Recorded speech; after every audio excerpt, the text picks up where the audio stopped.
ሐቀኛ ዛንታ ብርሃነ ሓምሻይ ክፋል በስመ አብ ወወልድ ወመንፈስ ቅዱስ አሐዱ አምላክ አሜን። ተኸታታሊ ስነ ጽሑፍ ሐቀኛ ዛንታ ብርሃነ ሓምሻይ ክፋል ኣብ ራብዓይ ክፋል ከም ዝረኣናዮ መዘኻኸሪ ዝኣክል እስከ ሓንሳ ኣብዚ ኣቦና ክርስቶስ ኣብዚ ዓለም ከሎ ብዘይፈላለይ ኣፍቂሩናን ኣድሒኑናን ኢሉ ከም ዝሓተተ ርኢና ነርና። ኣቦና ዝሃቦ መልሲ ድማ ከም ናይ ሎማንቲ ንከታተል። ኣቦና ከኣኒ እግዚአብሔር ከይተነሳና ምስ ሓጢአትና ከለና የፍቂሩና ተነስሁሞ ብድሕሪኡ ከፍቅረኩም ኣይበለናን ዝወደይ ነብሰ ወከፍ ሰብ ኣብ ሂወቱ ሓንቲ ኣገዳሲት ነጥቢ ካብ መጽሓፍ ቅዱስ ክሕዛን ከኣምናን ዝግባኣላቶ ነዚኣን ተኣሚኑ ድማ ሂወቱ ካብ ስዕረት ናብ ዓወት ካብ መግዛእቲ ዲያብሎስ ናብ ነፃነት ክርስቶስ ካብ ጸልማት ሓጢአት ናብ ብርሃን ጽድቂ ዝመጽእ ዝወደይ ኣይነይቲ ትኸውን ዶ ትብለኒ ትህሉ ሓዝበል ክነግረካ እታ ጥቕሲ ከዓ መልእኽቲ ሐዋርያ ጳውሎስ ናብ ሰብ ሮሚ ምዕራፍ 5:8 እንታይ ይብለና ዝወደይ ንሕና ግና ሓጥኣን ከለና ኣፍቀረና ሓጥኣን ከለና ኣድሓነና ኢሉ ገና እንታይ ኢሉ ብለሎ ሓጥኣን ከለና ከይተነሳና ከይተቐየርና ከይተመለስና ከለና ማለት እዩ። ስለዚ ጎይታና መድሃና ኢየሱስ ክርስቶስ ምስ ነጻህና ከይሓጥኣና ምጸደቕና ዘይኮነ ብሓጢአት ከለና ከይተመለስና ከየፍቀርናዮ ንዕኡ ከይበቓዕና እሱ ግን ብፍቕሩ ብዓይኑ ፍቕሩ ጠሚትና ብጸጉኡ ከዓ ኣድሒኑና።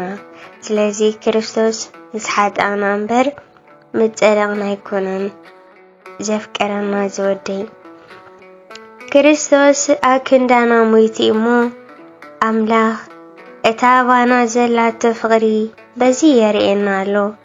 እዚ ማለት ዝወደይ እግዚአብሔር ብዘይ ቅድሚ ኩነታት ወይ ብዘይ ኣድልዎ ፍቕሪ ገሊጽና ይኹን ደኣ እምበር እግዚአብሔር ምስ ሓጢአትና ከለና ከም ዘፍቀረናን ከም ዝተቐበልናን ክንኣምን ኣሚንና ድማ ክንሳ ይግባአና።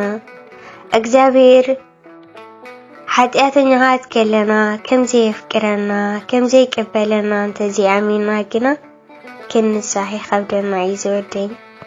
ከመይ ማለት ኣቦና ከመይ ዝብል ኣባም ዝወደይ ምኽንያቱ በይንና ክንዋጾ ስለ ዘይንኽእል ክርስቶስ ካብ ሓጢአት ከንጽሕና መጸ። ንሱ ሓኪምና ኮይኑ ክፍውሰና ንሕና ከዓ ተሓክምቲ ኮይና ክንሓውን ደሊ ሕሙማት ኢና። ሓንደበት ድማ ኣዝዩ ዘሰንብድ ኣቦና ከብዶም ሒዞም እንዳበሉ ክቕንዘቡ ጀመሩ። ሽዑ ኣነ ቦና እንታይ ደኣ ኾንኩም ኢለ ብስምባደ ሓተትኩ። ኣቦና ድማ ብኡ ቀፂሎም ኣይ በሉ። ኣነ ከዓ ሕክምና ንኸይድ ኣቦና ደሓን ዲኹም በልኩም። ኣቦና ከዓ ኣዝዩ ዘደንቕን መሃርን መልሲ ሃቡኒ። ደሓን ምስ ሓወኹ ንኸይድ ኣይ ምባል ድማ ቀጸሉ። ወኣነኻ ንኸይድ እምበር ሕጂ እንታይ ደኣ ምስ ሓወኹም ትብሉ ኢለ ድማ መለስክሎም። ከምዚ ንስበልኩም ኣቦና እንዳስሓቑ ምስ ሓወኹ እምበር ንኸይድ ዝወደይ በሉኒ።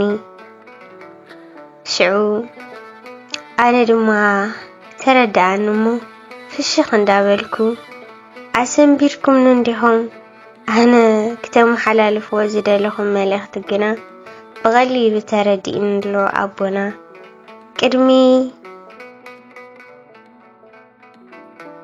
ከምኡ ምባልኩም كيسن بدمتان جن أقدمكم تتحبروني تبقوني ريلة كموازا ملس كلهم أبونا قدم كحومو دحرنا وحكيم كن كيد زبال نجر يلن زودي تردي كالو مغنياتو كحوئية لو حكيم زخدم بر مسحوهو حكيم يدين قدوس قالو أوينجيلو ماتيوس كا كم زبلنا زودي نحكيم حمومات بر طياتا يدليون لكن كريستوس دما حد أنبر تركان يكونن زدليو سلازي قدم كاو حدياتي كنت دحر كا ناب كريستوس كيدا فغرو خقبل زبهال زروا جيغا يكن عمنوين يبلان كانت هكا زخيل نسب عليهم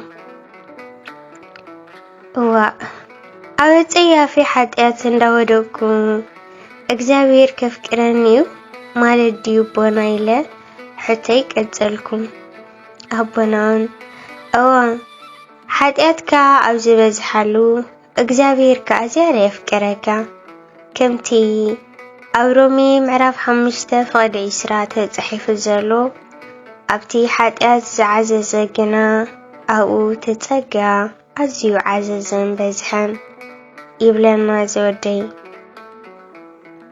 جنابنا إزاد أسي مرد عباتن لا أبردو كتبلو ليلة حتى قتلكم إلوم أبونا خا حدناي عزمي حكيم سواي 5 ولعت نبرو زودي بلوني حدا كواتهم كعسن لا تتزاوتن كلو اقري سبرمو أو انداوغي أبوها انداوغي نحكمنا وسيدو اقرو جوست أمتأملو كابتم دقو نماني زيادة كنا خنزودي بلني أنا ها أزيد أفلت انديو نتي اقروز تسابرا ودو بنبال ملسكو دحر 3 معلتون مبار كالي ودو كابتي حد أزبطحو تسقعخا يبزح زبل سرعة القداسي عند ورد خلو تسابرا حجخا نماني أبليت وزكنا خنزودي بلوني حجون ناتي ملسي نتستسبرا أبونا بالكم حراي تبو ملسكا بلوني دحر سمون كا اتنشتي ودو بحدقا مكينا عند حقوق تسبرا حجخا نماني أبليت وزكنا خن تبل نتي قدمو اقرس تسبردو ويسي نتي حقوس تسبردو ويس نتي أمودا تحدقا زقتمو تبل زودي شرشي كفال يغزل نلوم عندي زنبرنا حقنا زانتا برهانا 5 كفال إذن مسل نيرو أوزر لهم سلامكم زح